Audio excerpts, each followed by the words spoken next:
Assalamualaikum warahmatullahi wabarakatuh. Salam sejahtera cikgu ucapkan kepada semua yang menonton. Baik, kali ini kita akan masuk tajuk yang baru iaitu inovasi dan invensi dalam reka bentuk. Jadi, stay tune guys.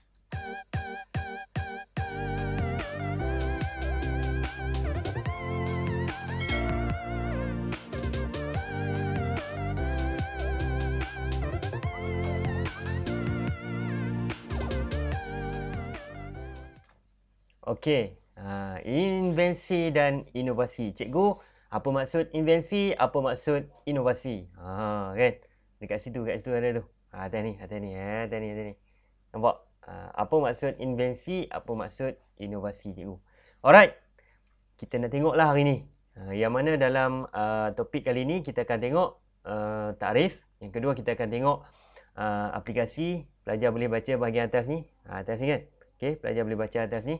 Aplikasi prinsip invensi dan inovasi, kemudian meneroka invensi dan inovasi dalam reka bentuk terkini. Kita habiskan.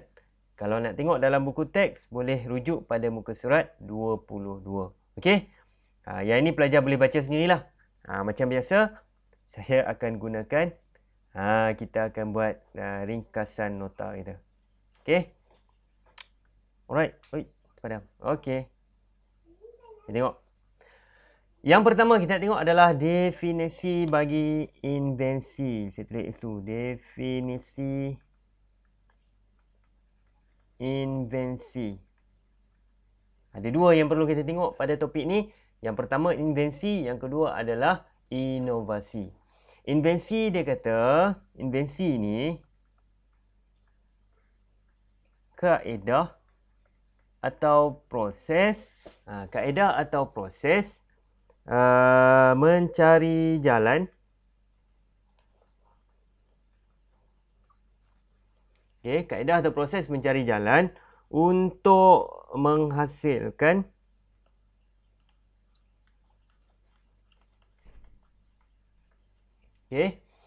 produk atau perkhidmatan.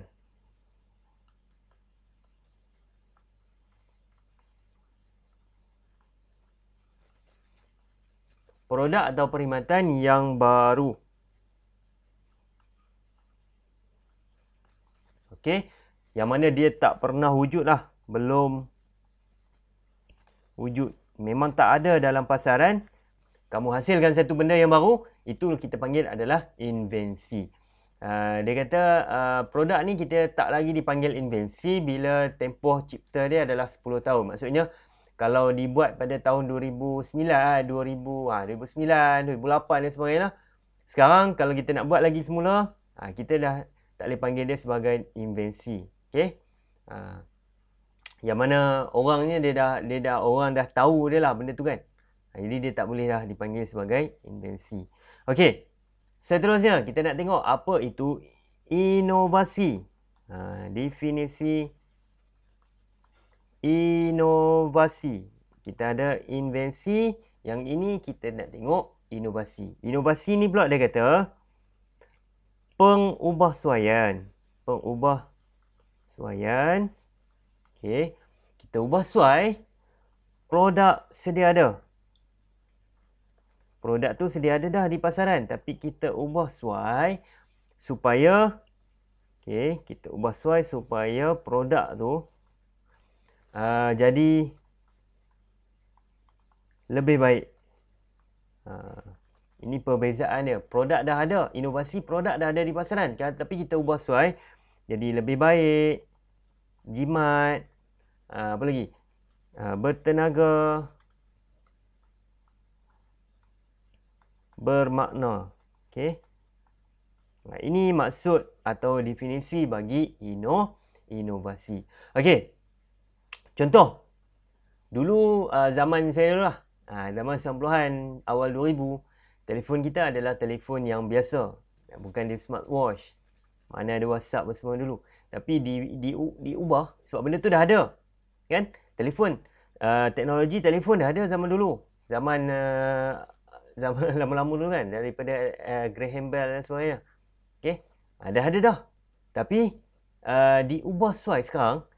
Jadi itu yang dipanggil sebagai inovasi. Dia ubah SWOT. Sampai sekarang inovasinya, kalau kita tengok macam-macam pengeluar telefon ni, dia cari satu inovasi yang baru supaya melebihi teknologi daripada syarikat lain. Kalau pelajar perasan lah. Okay, alright. Jadi aplikasi.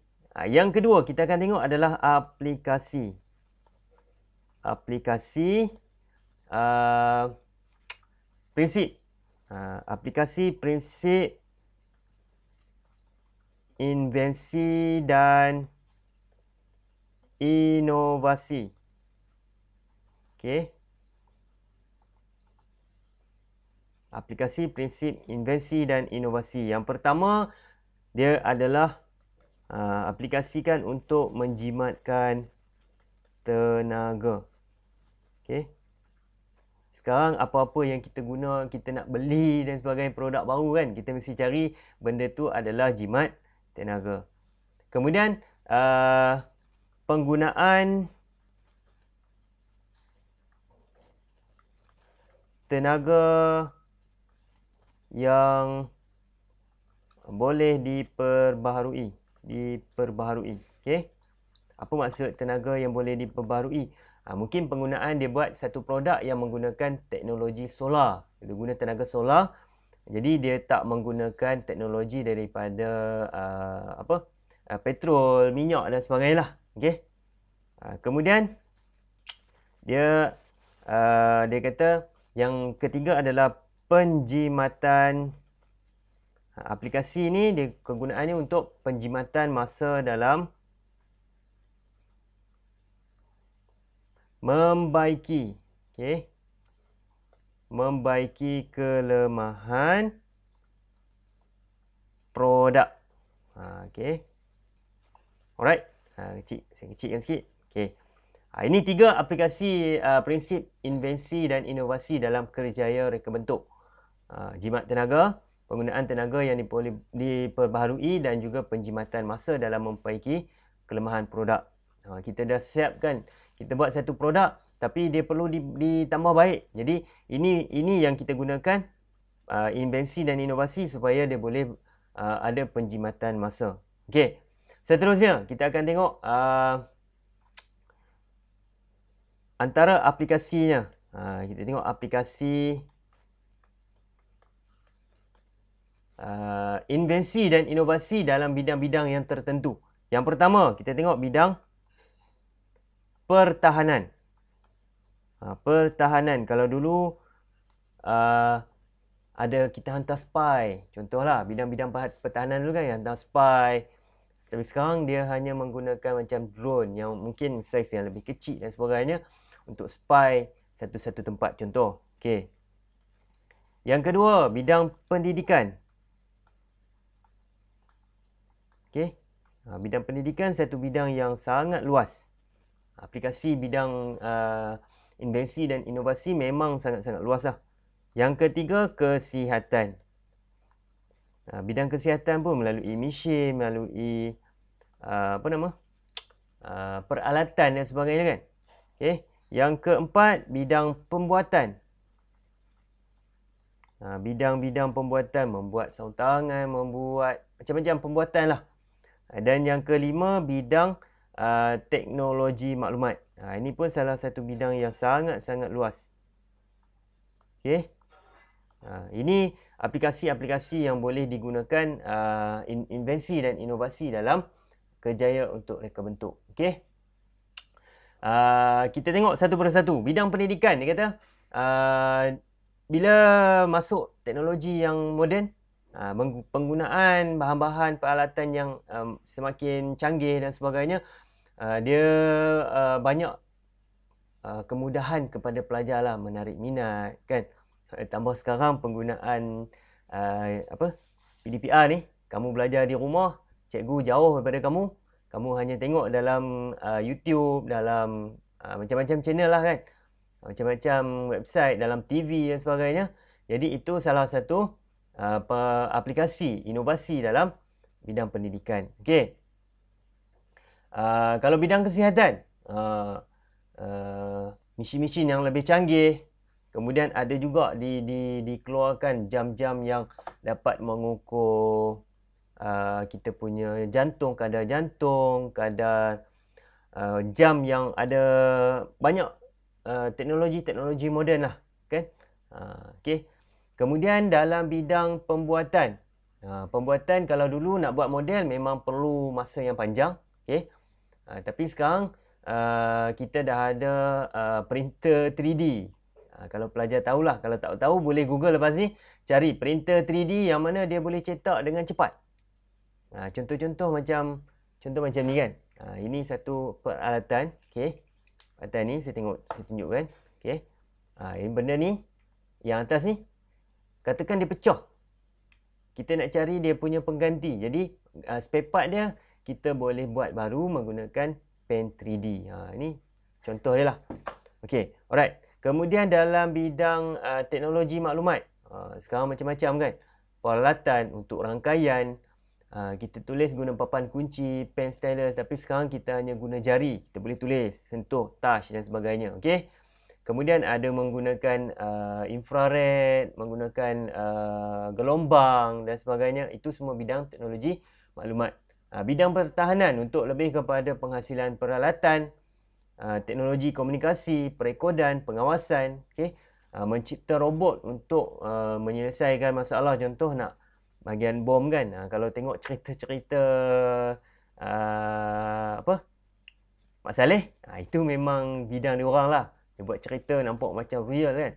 Tapi mungkin itu adalah satu teknologi yang kita boleh guna pakai untuk masa depan. Maksudnya pada zaman moden sekarang lah. Okey. Baik. Invensi dan inovasi dalam reka bentuk terkini. Ini yang kita tengok yang atas lah. Yang objektif kita yang ketiga tu, meneroka invensi dan inovasi dalam reka bentuk terkini. Okey. Antaranya bagi bidang pertama, teknologi komunikasi. Contohnya lah.